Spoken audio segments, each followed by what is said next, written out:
स्थान रहेंगे। इसी तरह वचन योग के भी रहेंगे। फिर आता है काय योग। काय योग होते हैं 7 प्रकार के। औदारिक, औदारिक मिश्र, वैक्रियक, वैक्रियक मिश्र, आहारक, आहारक मिश्र और कार्माणकाय। औदारिक के होते हैं गुण स्थान 1 से 13 तक। औदारिक मिश्र के 1, 2, पहला, दूसरा, चौथा और 13वां गुण स्थान होता है। वैक्रियक के 1 से 4 गुण स्थान होते हैं। वैक्रियक मिश्र के पहला, दूसरा और चौथा गुण स्थान होता है। आहारक और आहारक मिश्र का गुण स्थान 6ठा होता है और कार्माणकाय का पहला, दूसरा, चौथा और 13वां गुण स्थान होता है। इसके बाद आता है वेद मार्गणा। 5वीं मार्गणा होती है वेद मार्गणा। जो वेदन कराता है उसे वेद कहते हैं। स्त्री वेद, पुरुष वेद और नपुंसक वेद 3 वेद होते हैं और इनका गुण स्थान 1 से 9 तक होता है। फिर आती है कषाय। जो हमेशा पापों का बंद कराए उसे कषाय कहते हैं। कषाय के 25 वेद होते हैं जिसमें 16 कषाय होती है और 9 अकषाय होती है।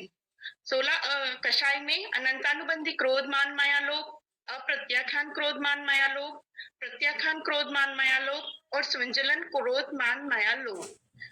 और 9 कषाय होती है हास्य, रति, अरति, शोक, भय, जुगुप्सा, स्त्री वेद, पुरुष वेद और नपुंसक वेद। इस तरह इनके 25 वेद हो गए।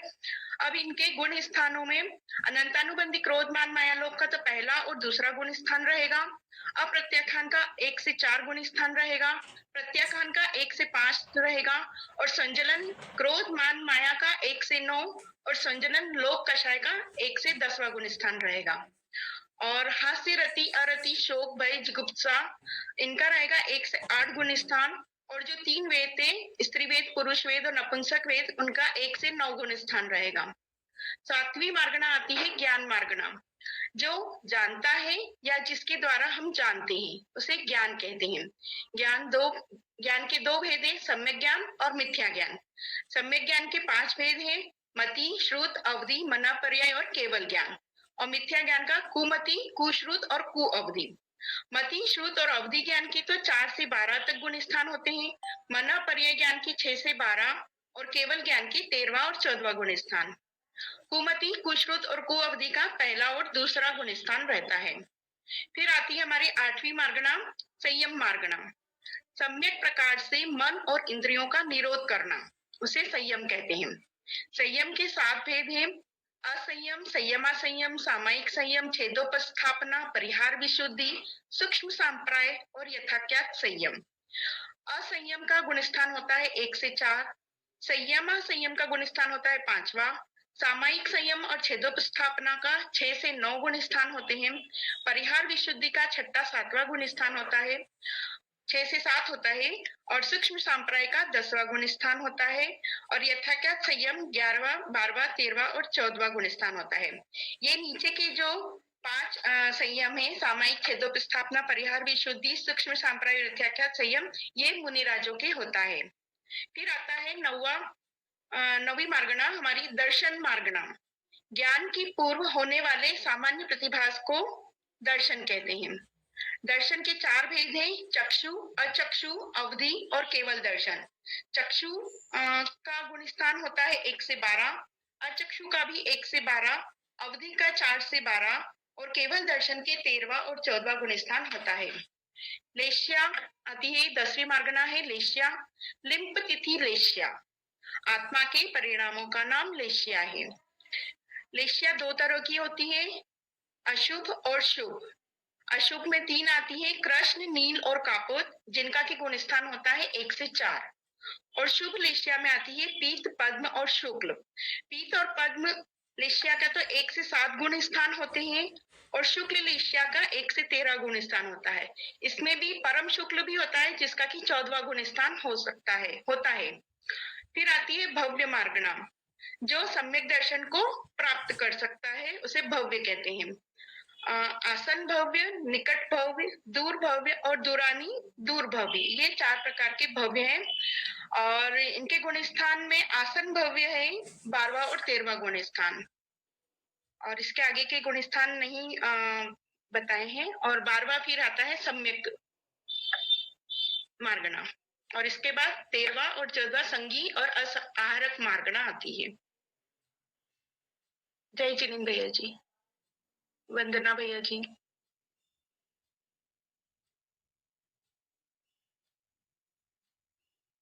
चलिए, बहुत सुंदर, बहुत अच्छा। आपने जिस स्पीड से और जिस तरीके से प्रस्तुतिकरण किया है, बहुत सराहनीय है। ऐसे ही इसी प्रकार से आप जितने भी सभी लोग सुन रहे हैं, सभी को इसी प्रकार से एक एक चीज को व्यवस्थित तरीके से जो बताया है क्रम से, ऐसे ही बताना चाहिए। बहुत सुंदर दीदी। चलिए, इसी क्रम में अश्मिता दीदी आप कुछ पूछ रहे हैं?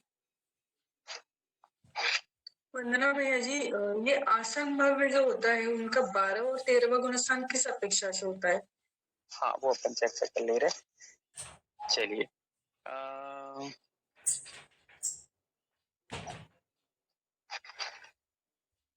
दिव्यांका दीदी आप बताइए कि दीदी ने क्या गलती की इसमें, जो बताया गया है उसमें क्या क्या त्रुटियां रहेगी? वंदना भैया जी, दीदी ने बहुत अच्छे से सब कुछ बताया है, खूब खूब अनुमोदना। कहीं कुछ भूल चूक तो नहीं हुई ना? नहीं भैया जी, मैंने यहाँ से मतलब ज्वाइन की क्लास, वहां से तो सब सही बताया है।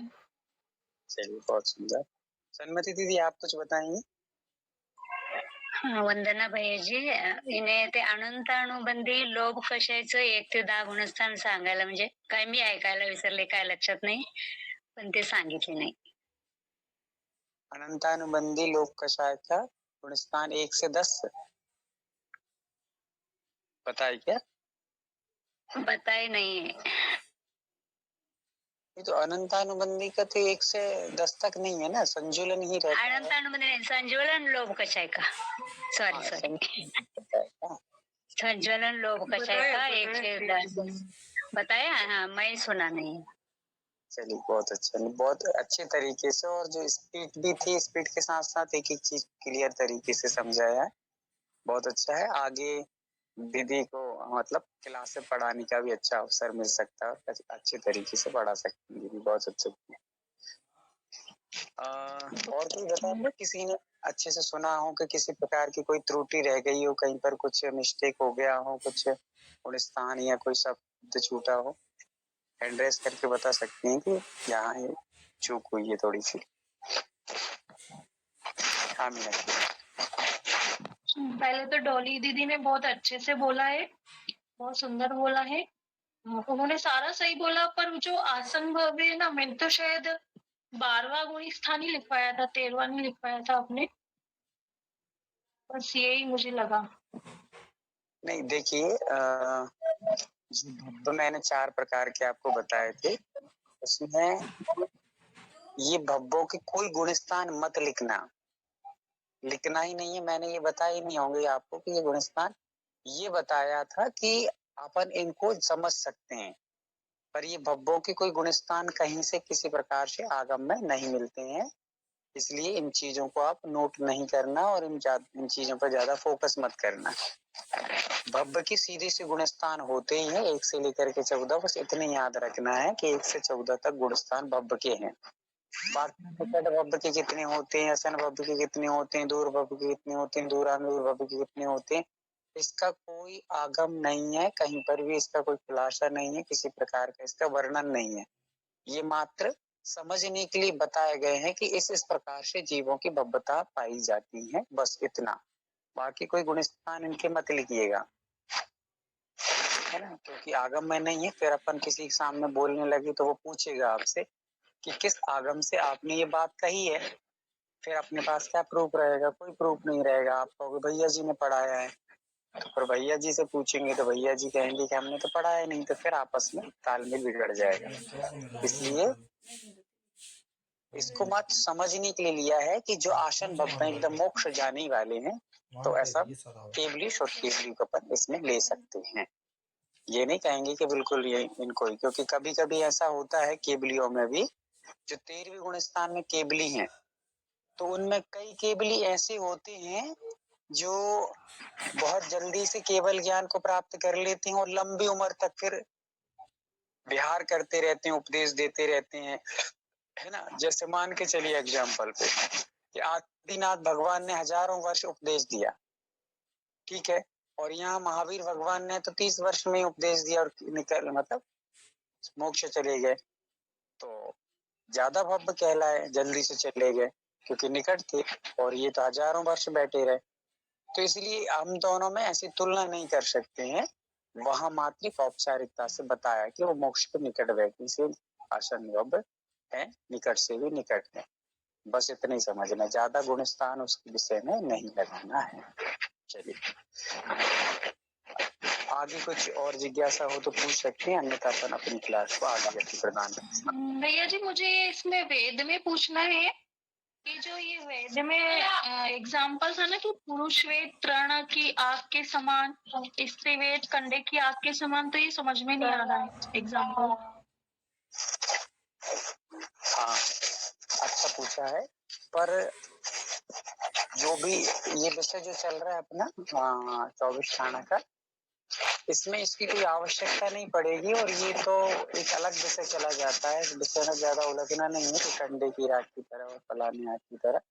बस यहाँ पर इतना वो चीज एक अलग विषय में चली जाती है। यहाँ पर इसका अर्थ ये बताया जा रहा है कि पुरुष को जो है, पुरुष के अंदर की जो अग्नि मतलब आग मतलब वेद जो रहता है, इच्छा रहती है, उस इच्छा से कई ज्यादा इच्छा स्त्रियों की रहती है। जो भोग विलास आदि रहते हैं उनकी इच्छाएं उससे ज्यादा होती है, और उससे भी ज्यादा होती है फिर नपुंसक वेद वालों की।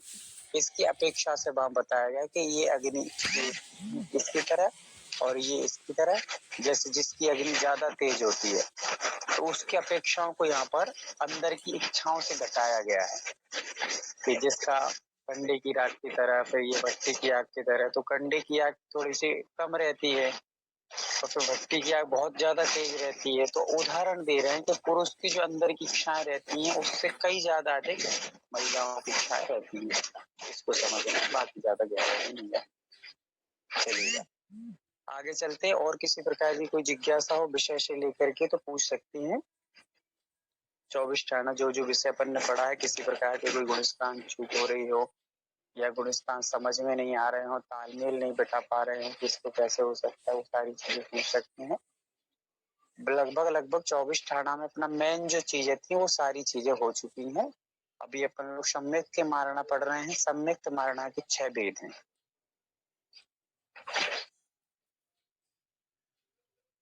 और 6 भेदों में से अच्छा, शर्मती दीदी कुछ पूछना चाहती हैं?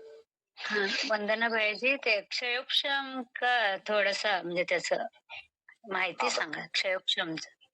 शांत हाँ अस्मिता दीदी कुछ पूछ रही हैं आप? हाँ भैया जी वही समझ आता है, क्षोभम सम्यक। हाँ क्षयोक्षम समझते हैं। तो अपन लोगों ने 7 प्रकार जो 6 प्रकार के सम्यक थे उनमें पहला सम्यक मिथ्यात्व है, दूसरा सम्यक साधारण है, तीसरा सम्यक मिथ्यात्व है। इन तीनों को समझ लिया है। पहले से भी गुण स्थानों में भी अपन इनको समझ के आए हैं, इसलिए बहुत अधिक समझने की जरूरत नहीं है। उसके साथ साथ में अपन ने चौथे नंबर का सम्यक है उपसम। तो उपसम भी समझ लिया है कि जो 7 प्रकृतियां हैं, 7 प्रकृतियों में से हमने 7 प्रकृतियों को दबा दिया, तो उसको 7 को दबाने से जो प्रकट हुआ है उसको कहते हैं उपसम सम्यक्त्व। ठीक है, ये समझ में आ गया। उसके बाद आता है क्षयोपसम सम्यक्त्व। अब यहाँ पर 3 प्रकृतियां जैसे हैं, मान के चलिए, तीनों को आपको याद रखना है। प्रारंभ की 3 प्रकृतियां कौन कौन सी थी? मिथ्यात्व, सम्यक मिथ्यात्व और सम्यक। ये 3 प्रकृतियां जो होती हैं दर्शन मोहिनी की, अपन पढ़ के आए थे पहले, चारित्र मोहिनी और दर्शन मोहिनी। तो चारित्र मोहिनी अपन ने क्या ले लिया था? अनंतानुबंधी, अप्रत्याख्यान, प्रत्याख्यान, ये सारी चारित्र मोहिनी मतलब ये चारित्र का घात करती हैं, इसलिए उनको चारित्र मोहिनी में लिया। और जो दर्शन मोहिनी है जो दर्शन का घात करती, मतलब सम्यक दर्शन हमें नहीं होने देती। तो ऐसी कितनी प्रकृतियां हैं जो सम्यक दर्शन नहीं होने देती हैं? तो पहली तो सबसे बड़ी है मिथ्यात्व, फिर दूसरी है सम्यक मिथ्यात्व जो कि सम्यक तो होने देती पर मिथ्यात्व से मिश्रित होता है। वो सम्यक भी होता है मिथ्यात्व भी होता है, दोनों मिले जुले परिणाम होते हैं। तो ये 2 प्रकृतियां हो जो सम्यक का घात करती हैं। फिर तीसरी प्रकृति है सम्यक्त प्रकृति। सम्यक प्रकृति क्या करती है? क्योंकि मिथ्यात्व ने तो हमारा सम्यक दर्शन छीन लिया, इसलिए उसको समझ में आता है। और सम्यक मिथ्यात्व प्रकृति जो थी वो भी समझ में आती है कि सम्यक भी हो रहा है और मिथ्यात्व भी हो रहा है। आधा सम्यक है, आधा मिथ्यात्व है, थोड़ा सा मिथ्यात्व है, थोड़ा सा सम्यक है, मिला जुला खट्टा मीठा जैसा स्वाद आ रहा है, ये भी समझ में आता है। और जो तीसरी प्रकृति है सम्यक प्रकृति, वो क्या करती है? कोई बताएगा इनमें से, आप लोगों में से जो जुड़े हैं, कि सम्यक प्रकृति क्या करती है? हैंड रेस्ट करेंगे।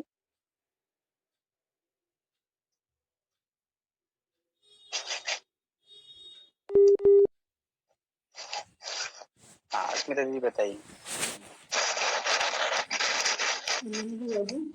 जो दर्शन मोहनी कर्म में से सम्यक्त्व है, जो कर्म सम्यक्त्व को तो नहीं रोकती, किंतु उसमें चल मल अधूर दोष उत्पन्न करा देती है। बहुत सुंदर।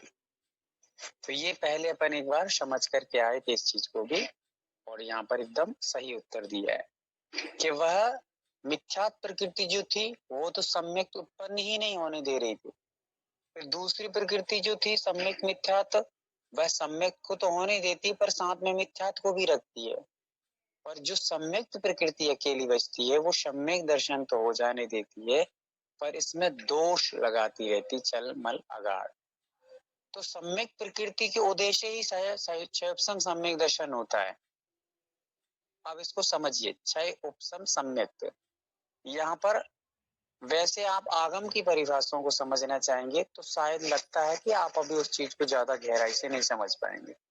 और हम लोग वैश्विक तौर पर समझने के तौर पर अपने जिस चीज को हम लोग उससे समझ सके उसके तौर पर यदि अपन समझें तो तीन चीजों को याद रखिए। क्षय उपशम कैसे बना है? प्लस उपशम, दो शब्दों को मिलकर के क्षय उपशम बना है। क्षय प्लस उपशम, ठीक है। तो क्षय का अर्थ क्या होता है? किसी प्रकृति को नष्ट कर देना, क्षय कहलाता है। और उपशम का अर्थ क्या होता है? दबा देना। तो यहाँ पर हमें ये याद रखना कि क्षय उपशम कैसे हुआ?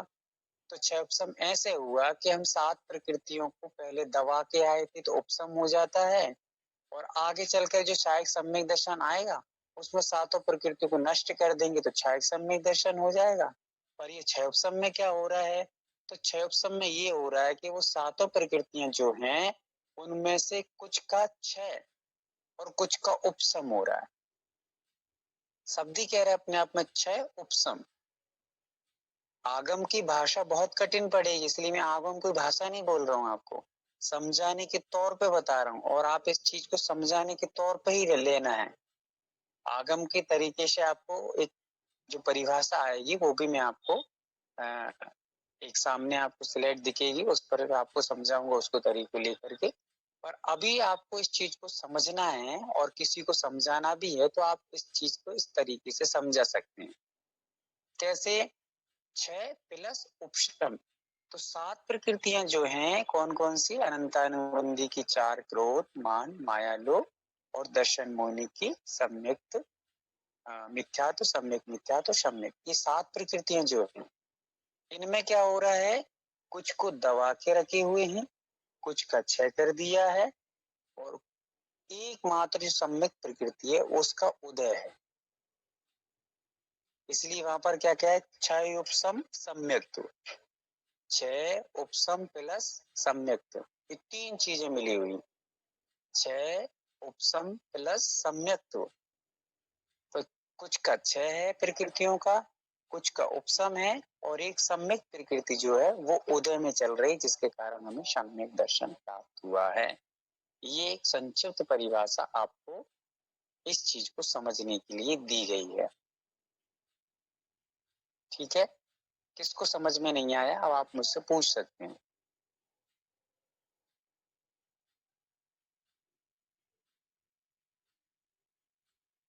सबको समझ में आ गया? भैया जी एक बार और बता दो क्षय उपशम। हाँ, क्षय प्लस उपशम प्लस सम्यक्त्व, ऐसे तीन चीजें हैं यहाँ पर। क्षय प्लस उपशम प्लस सम्यक्त्व भी जुड़ा हुआ है पीछे। तो यहाँ पर क्या करना है? लिखना है परिभाषा का, मैं सामान्य परिभाषा लिखना, ये पहले ही लिख लेना कि ये सामान्य परिभाषा है।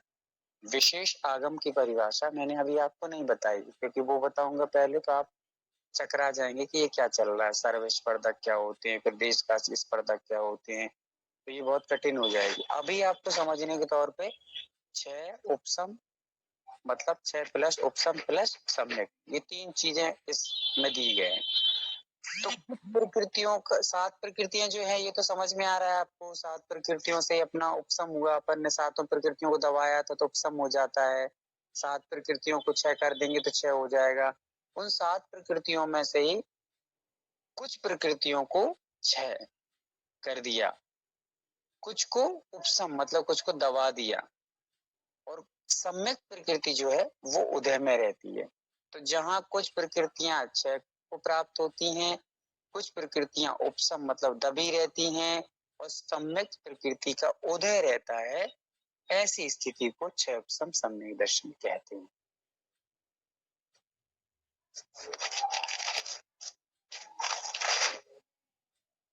अभी इसको और मैं समझा दूंगा विशेष से, आप बस इतना अभी समझ लीजिए कि जहां कुछ प्रकृतियों को 6 रहती हैं, कुछ प्रकृतियों का उपशम मतलब दबी रहती हैं, और सम्यक प्रकृति का उदय रहता है, उसको कहते हैं 6 उपसम सम्यक्त्व।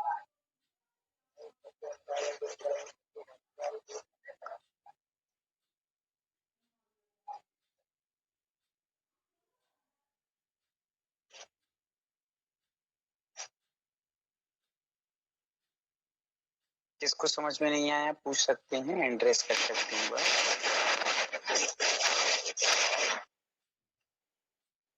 और आज भी काफी कुछ नए लोग भी जुड़े हैं, और नए लोगों से भी आज अपन थोड़ा परिचित होते हैं, और सभी का स्वागत है। जो भी नए लोग जुड़े हैं, काफी सारे मैसेज मेरे पास आ रहे हैं डेली 2-4 लोगों के जुड़ने के लिए। पर अब क्लास के थोड़े रूल्स बदल दिए गए हैं, और रूल्स ये बदले गए हैं कि जो भी नए लोग जुड़ेंगे उनका एक छोटा सा टेस्ट होगा, और फॉर्म तो भरना ही पड़ेगा उनको, रजिस्ट्रेशन फॉर्म उनको भेजा जाएगा। रजिस्ट्रेशन फॉर्म भरना है और आपका एक छोटा सा टेस्ट होगा। टेस्ट में क्या होगा, तो सामान्य से आपकी थोड़ी सी पहले आपका इंट्रोडक्शन, क्या आप क्या करते हैं, कहाँ से हैं इत्यादि। उसके बाद थोड़ा सा आपको कितना नॉलेज है जैन दर्शन में, नमोकार मंत्र से संबंधित, तीर्थंकर से संबंधित कुछ छोटे मोटे क्वेश्चन किए जाएंगे। और आप यदि लगेंगे कि हाँ अच्छे से आप टैलेंटेड हैं, मतलब पहले से जो जैन दर्शन का नॉलेज है, तो आपको जो बड़ी क्लासें चल रही हैं उसमें ही रखा जाएगा। और यदि लगेगा कि अभी बेसिक्स से आपको समझने की जरूरत है, तो बेसिक क्लासें जो चल रही हैं दोपहर में 2:30 से 3, 3:30 बजे तक चल रही है, और उसकी भी एक और पार्ट निकलने वाला है। अभी एक 6 ढाला की क्लास भी कुछ ही दिनों में लगभग 21 अप्रैल से चालू होने वाली, दोपहर में या रात में जो भी होगी अभी बता दी जाएगी। और उसमें एक ब्रह्मचारिणी दीदी पढ़ाएंगी आप लोगों को बहुत अच्छे तरीके से, पीपीटी के माध्यम से वो भी प्रस्तुतिकरण होगा, उसका भी रजिस्ट्रेशन अलग से भरा किया जाएगा।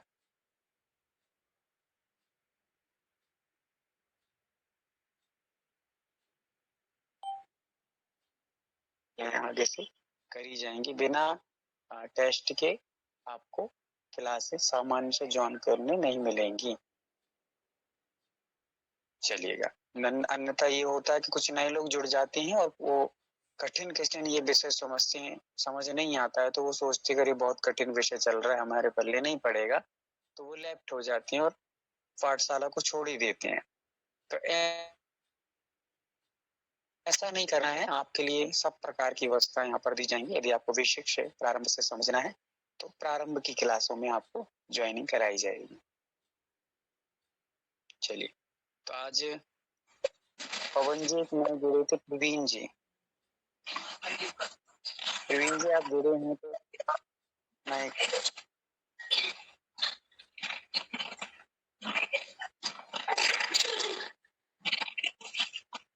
चलिए शायद नहीं। सुनीता दीदी कुछ? हाँ दीदी बोलिए। क्लास कधी चालू आले कधी बंद होले काय समजेना झालं.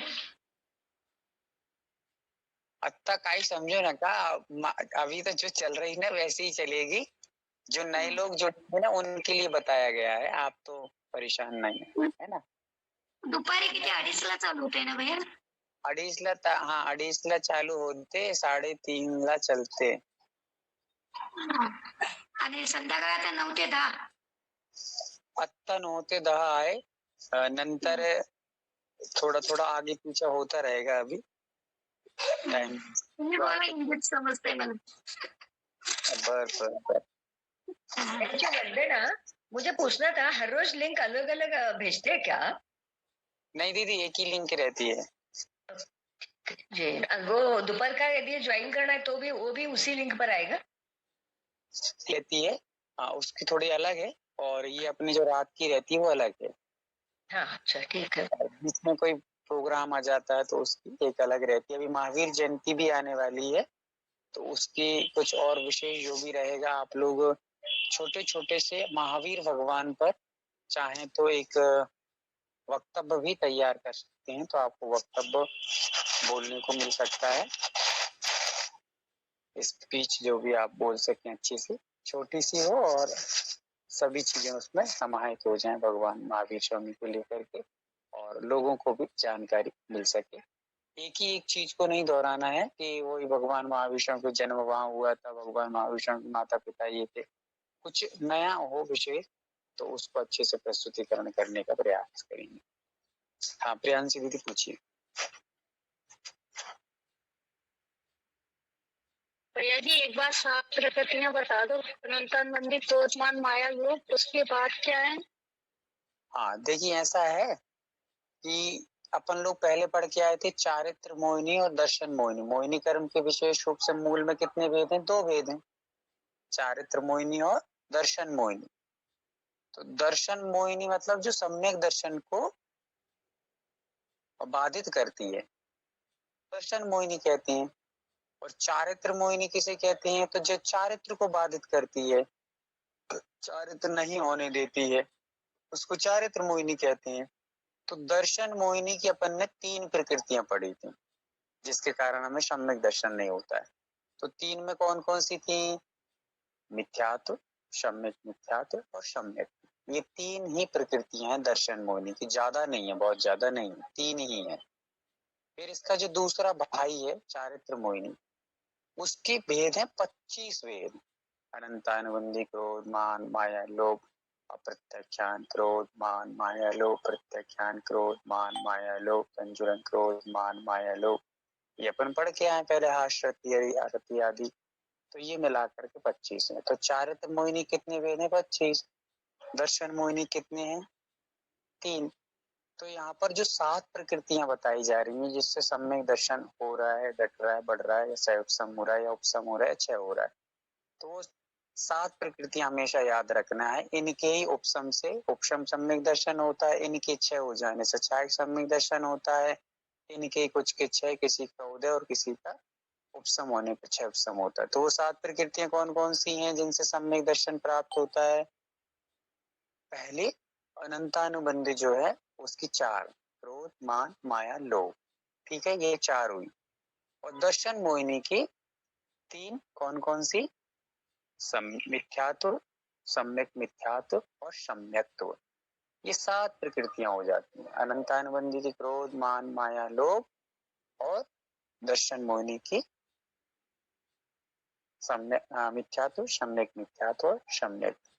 ये 7 प्रकृतियां आ गई समझ में? किसी को नहीं आई हो तो और पूछ सकते हैं जी. हाँ. ये जो हमने दर्शन मोहिनी की 3 प्रकृतियां जानी है वो दर्शन मोहिनी की हो जाती हैं, और अनंतानुबंधी चारित्र मोहिनी की हो जाती है. चारित्र मोहिनी में अनंतानुबंधी की कौन कौन सी? क्रोध, मान, माया, लोभ. और दर्शन मोहिनी की 3, सम्यक मिथ्यात्व, सम्यक मिथ्यात्व और सम्यक. हाँ कोमल, ये पूछिए. वंदना भैया जी, मेरे 2 जिज्ञासा है.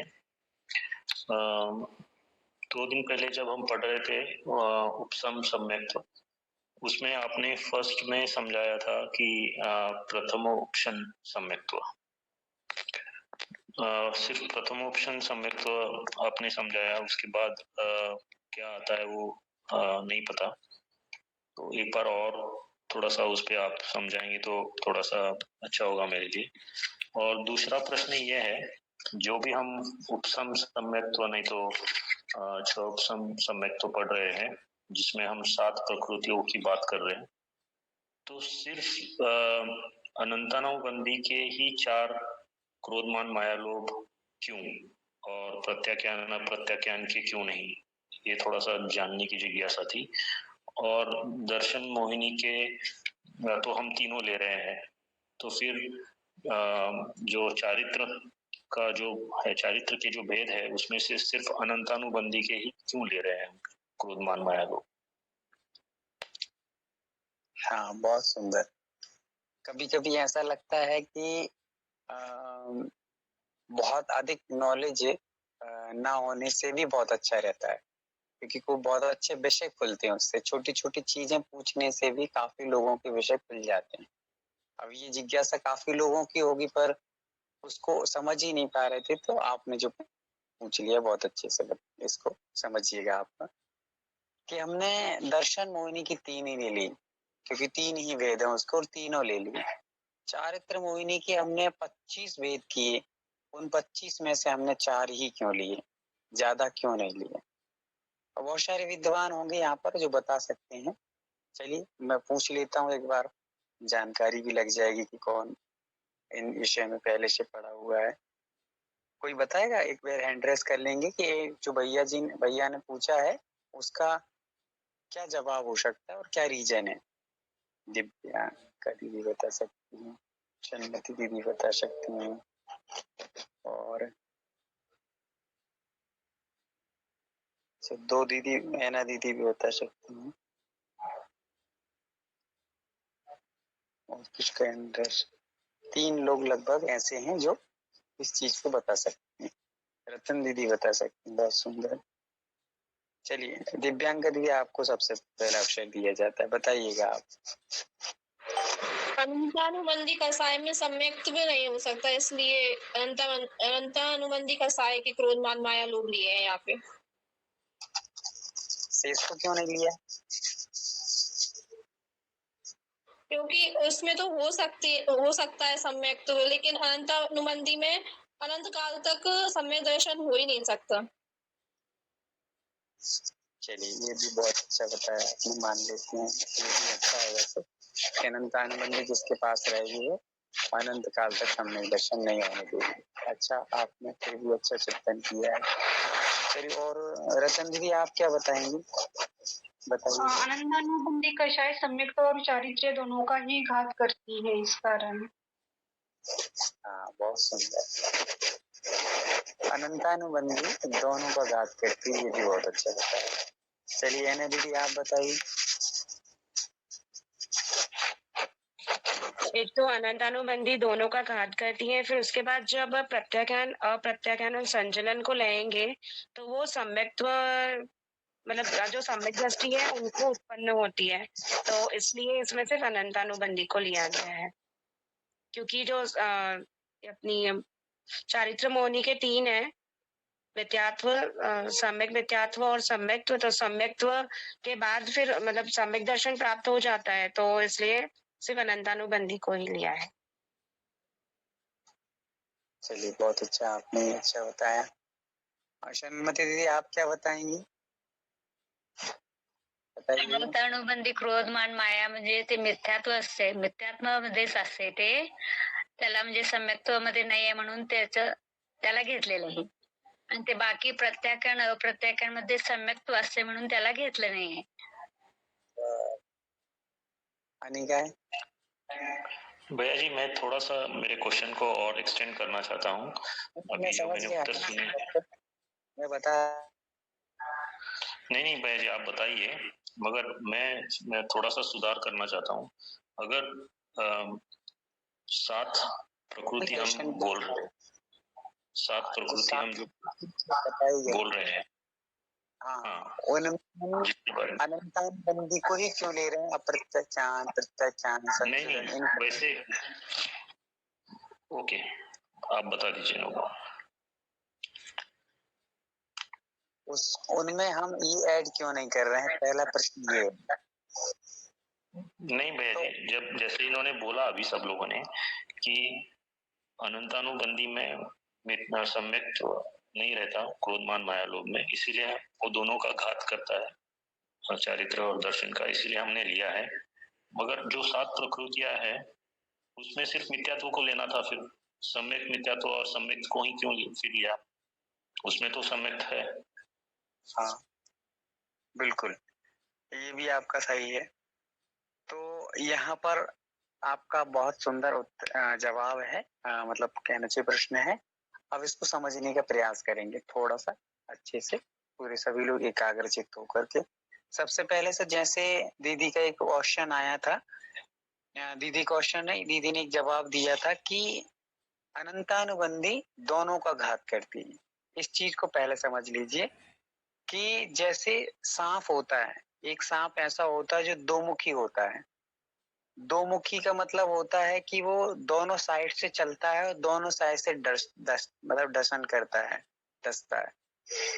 तो वो 6-6 महीने चलता है। ऐसा कहते हैं कि 6 महीने इधर मुंह खोलेगा, 6 महीने उधर का मुंह खोलेगा, पर वो दोनों साइड से काम करता है, ऐसा सुना जाता है। वैसे ही अनंतानुबंधी द्विमुखी कहलाती है। ये चारित्र को भी रोकती है और दर्शन को भी रोकती है, पहली बात। दूसरी बात कोमल भैया ये समझना है अपन को कि जो अनंतानुबंधी, अप्रत्याख्यान, प्रत्याख्यान, संजुलन, ये चारित्र मोहिनी की प्रकृतियां अपने आप में वो कह रही है चारित्र मोहिनी की।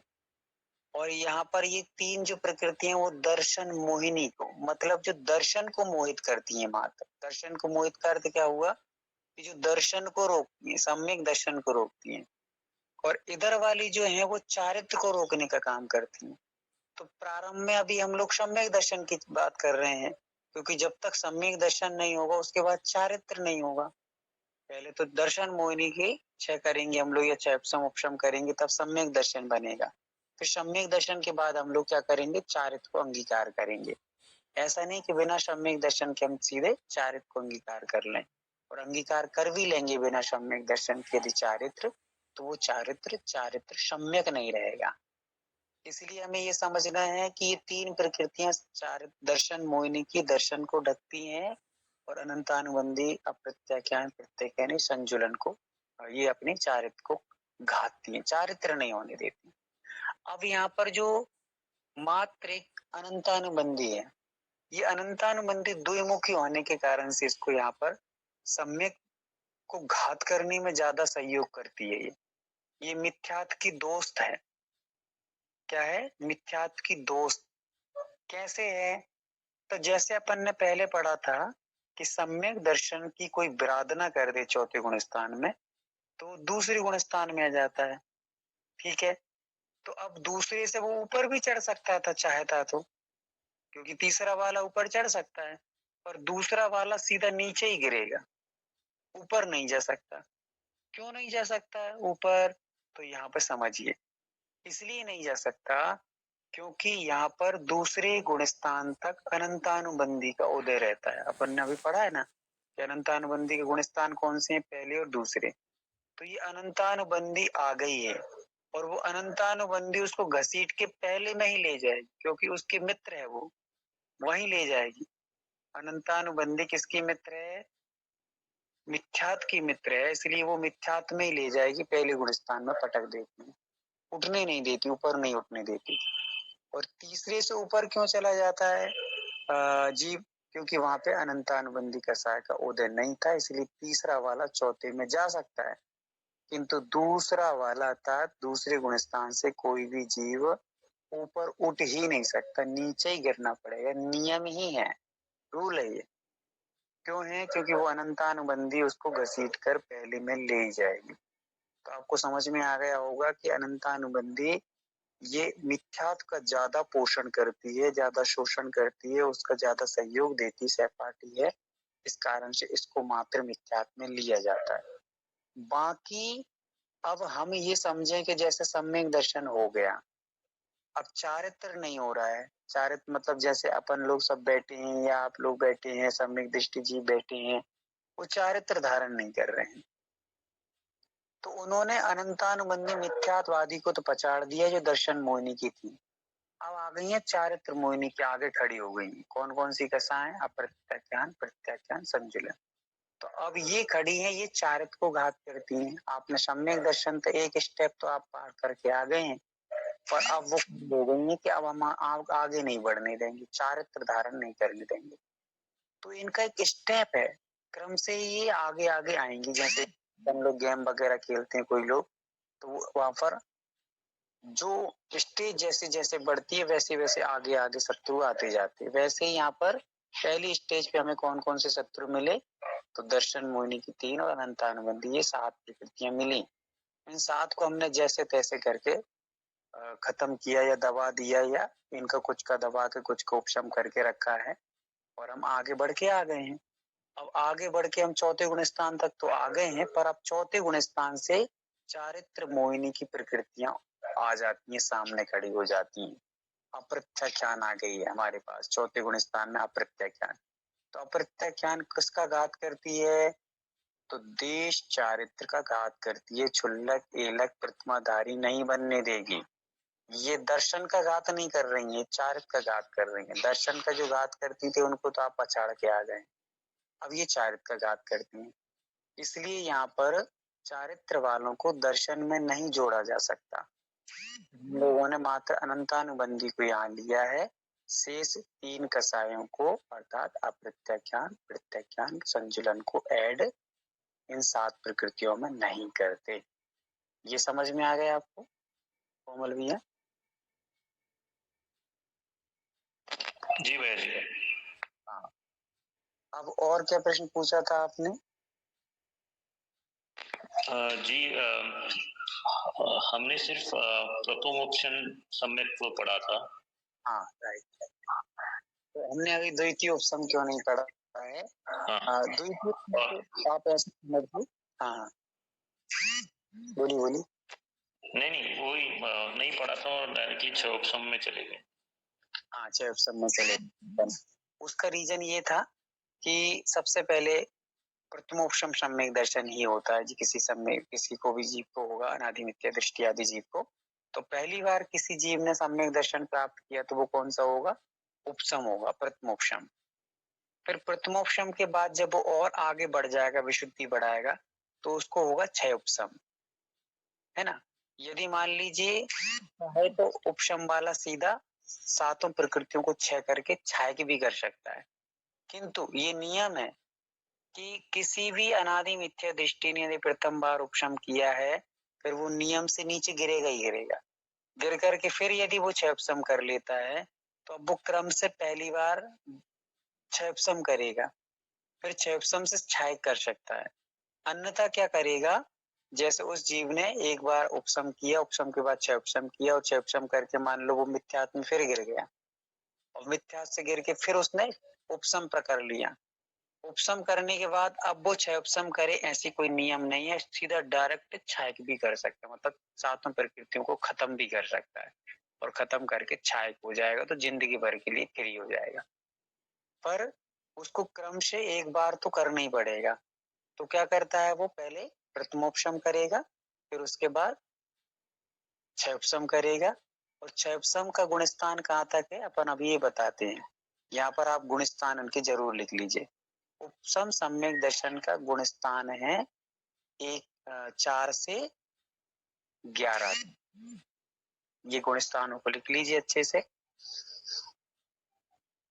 उपशम सम्यक दर्शन का गुण स्थान कहाँ से है? 4 तक।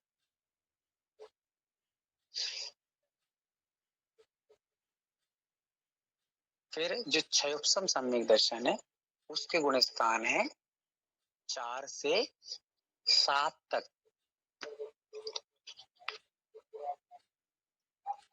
4, 5, 6, 7 ऐसे करके 4 से 7 तक। और छायक सम्यक दर्शन के गुण स्थान है 4 से 14 तक।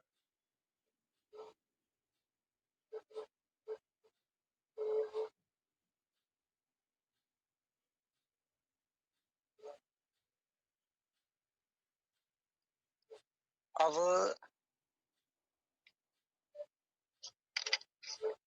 जो आपका प्रश्न था कि द्वितीय करने क्यों नहीं लिया, तो उसको मैं अब समाधान कर रहा हूँ।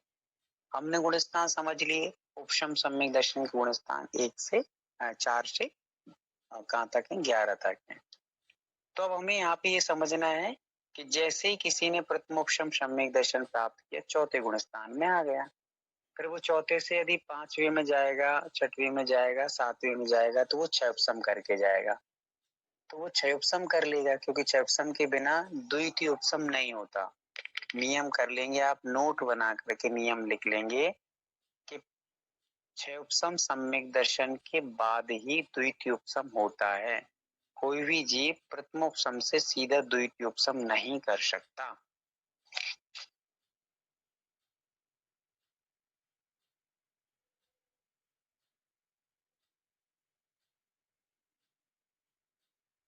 जी फिर से एक बार बताइए। हाँ,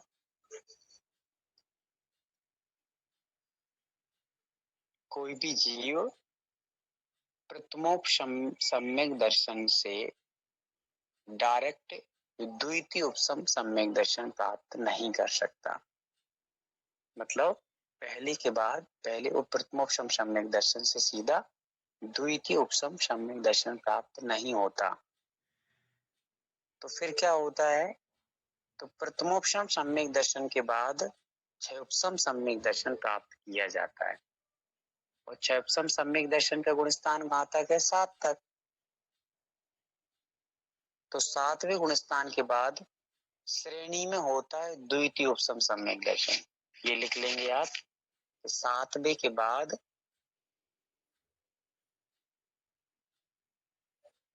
द्वितीय उपशम सम्यक दर्शन प्रारंभ होता है।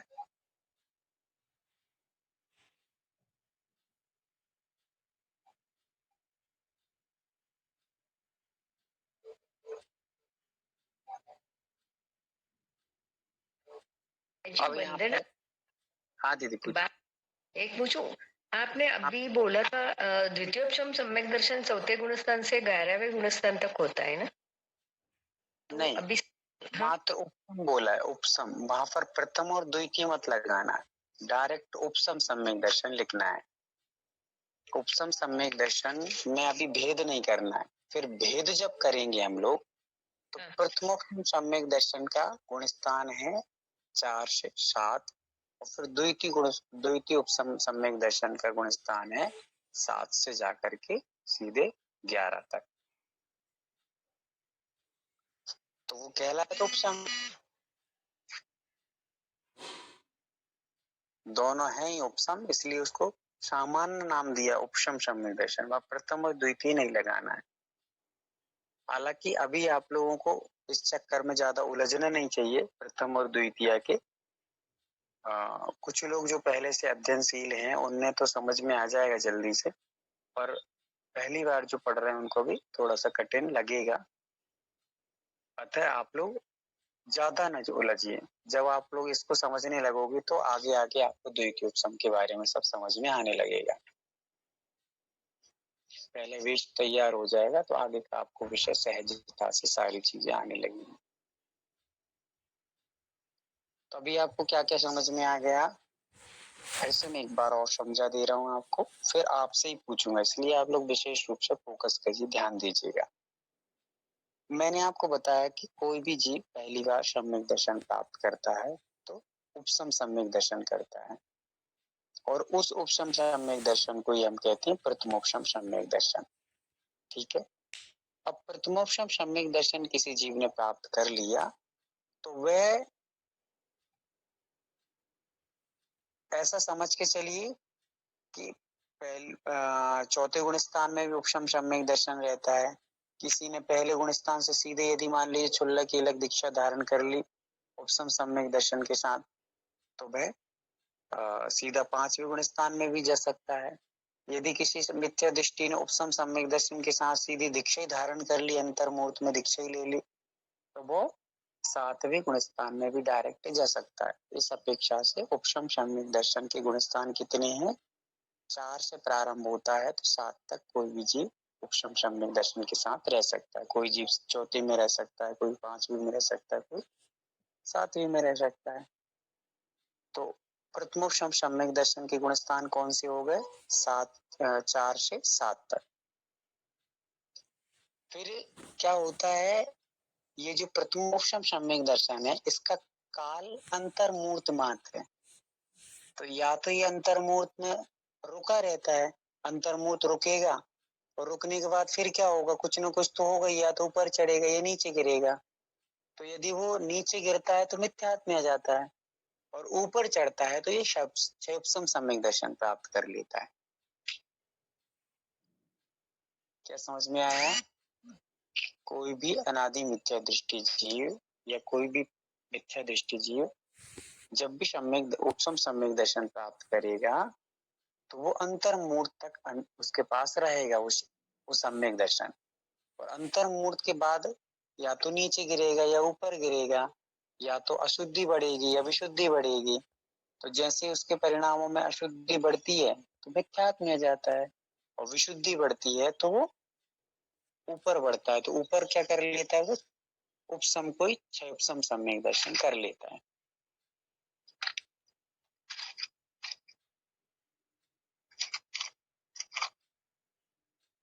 कुछ समझ में आ रहा है आप लोगों को? नहीं तो ज्यादा कठिन हो रहा हो तो अपन इस विषय को क्लोज कर लेते हैं, क्योंकि आगे ऐसा ना हो कि बहुत कठिन लगे तो आप लोग समझे कि अरे 24 टाना बहुत कठिन है या समझना कठिन है। सहज में ऐसे परिभाषाएं आपको सब समझ में आ गई हैं, और ज्यादा विस्तार अभी धीरे धीरे जब पढ़ते जाएंगे तो आपको सब इजी हो जाएगा, कोई बहुत कठिन नहीं है समझना। हाँ कोमल भैया पूछिए। है जी, ये अभी जो हम गुणस्थान लिख रहे थे तो प्रथमोपशम सम्यक्त्व का और क्षयोपशम सम्यक्त्व का गुणस्थान एक ही आ रहा है भैया जी, 4 से 7। हाँ सही है। डिफरेंस क्या हो गया फिर? डिफरेंस ये हुआ है कि जैसे मान लीजिए किसी में, जैसे हम हैं, हमने सम्यक दर्शन प्राप्त किया, पहले गुणस्थान से जाकर के हम सम्यक दर्शन प्राप्त करते हैं, तो पहले कौन सा करेंगे? उपशम सम्यक दर्शन। तो मान लीजिए हमने सीधे पहले गुणस्थान से यदि सम्यक दर्शन ही प्राप्त अकेला किया तो हम चौथे में आ जाएंगे। और मान लीजिए किसी ने सीधे अनादि मिथ्या दृष्टि जीव कोई भी था और उसने सीधे पहले गुणस्थान से ही ऐसे भाव बनाए कि मुझे क्षुल्लक कीलक व्रत धारण करना या प्रतिमा लेना है, पहले से उसने प्रतिमा धारण कर ली और सम्यक दर्शन के साथ चारित्र्य भी धारण कर लिया, तो वो पहले से सीधे 5वें में आ गया, तो उपशम सम्यक दर्शन 5वें में भी रह जाता है। ठीक है, यदि किसी ने सम्यक दर्शन अकेला प्राप्त किया तो उपशम सम्यक दर्शन चौथे में आ जाएगा। यदि पहले से किसी ने पहले ही गुणस्थान से सीधे व्रत ले लिया, प्रतिमा ले ली, तो पहले से चौथे में भी जा सकता है। और यदि किसी जीव ने सीधा मुनि दीक्षा ही ले ली, पहले गुणस्थान में था और उसने इतनी अच्छी विशुद्धि बढ़ाई कि सीधी मुनि दीक्षा ले ली, तो उपशम सम्यक दर्शन के साथ 7वें में भी आ सकता है। पर वो रहेगा कितने समय तक? तो अंतर्मूर्त रहेगा, और अंतर्मूर्त के बाद वो या तो फिर से नीचे गिर जाएगा या फिर वो उस उपशम को ही क्षयोपशम बनाएगा। क्षयोपशम बनाएगा मतलब क्या हुआ? मतलब ये हुआ कि उसकी कुछ प्रकृतियां जो उपशम में दबी थी भी कुछ उदय में आ जाएंगी। सम्यक प्रकृति भी दबी थी ना वहां, तो वो उदय में आ जाएगी, और कुछ प्रकृतियां क्षय की स्थिति में चली जाएंगी। तो वो 7 प्रकृति दबी। भैया जी वो क्षयोपशम में आ जाएंगे मगर उनका गुणस्थान 7 तक ही रहेगा। हाँ 7 तक ही रहेगा, दोनों का गुणस्थान 7 तक क्यों है, इसका डिफरेंस समझ में आया नहीं आया आपको? आ गया वैसे। बताइए कैसे आया? अभी जैसे आपने बताया कि कोई एक मिथ्या दृष्टि जीव अनंत काल से मिथ्या दृष्टि में थी, उसने अगर सम्यक दर्शन पा लिया तो वो चौथे में आ जाएगा। और डायरेक्टली अगर उसने व्रत धारण कर ली, नहीं तो शुल्लक का अगर शुल्लक बने तो उनका गुणस्थान 5वें में आ जाएगा।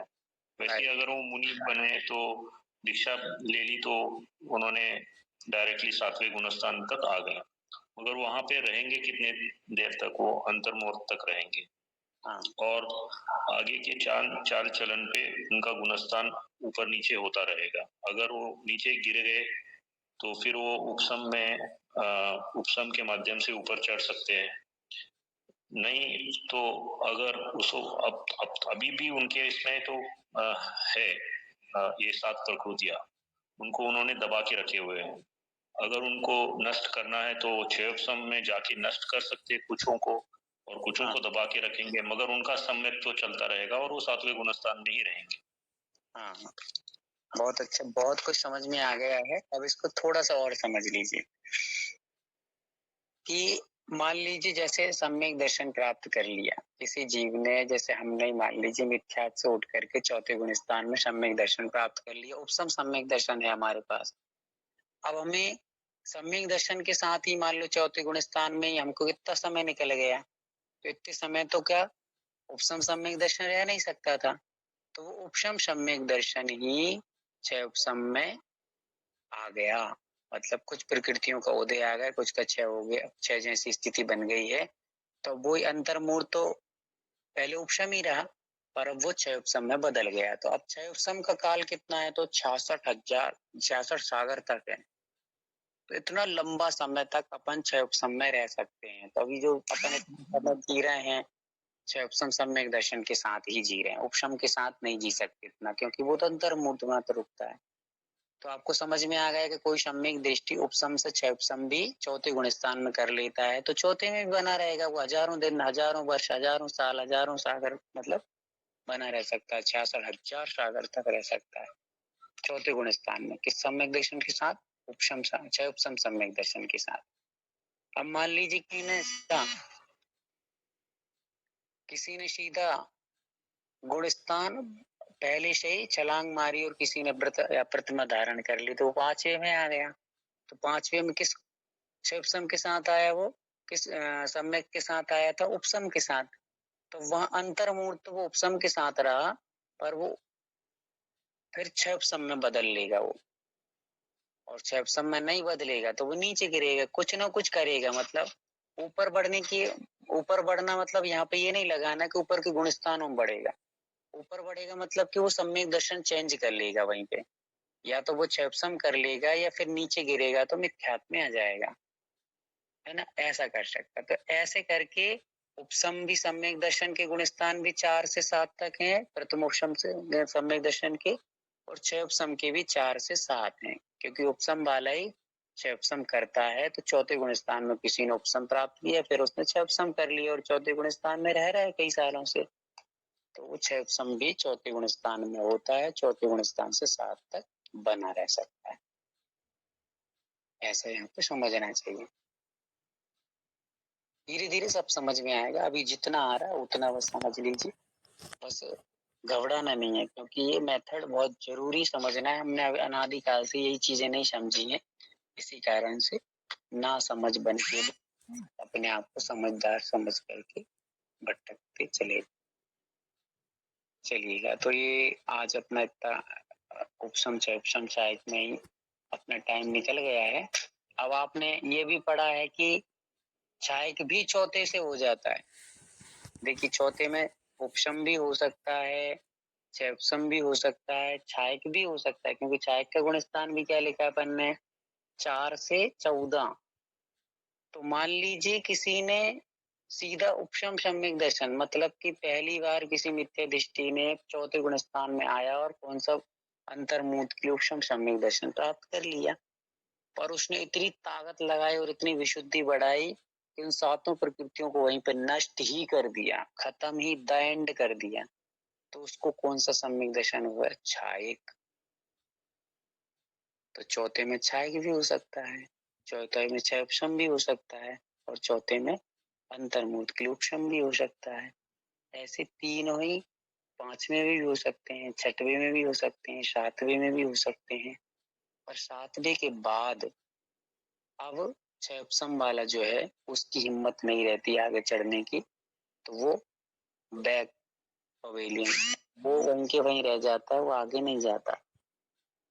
फिर उसके बाद जो उपसम सम्यक दर्शन था, 6 उपसम से वो द्वितीय उपसम करके श्रेणी चढ़ता है।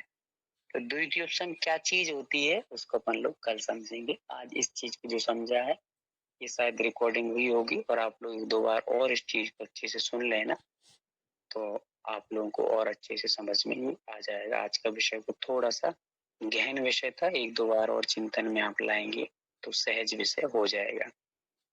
चलिए 2-5 मिनट के लिए मैं एक बार आपसे फिर से पूछ लेता हूँ। प्रेमलता दीदी, आप काफी दिन के बाद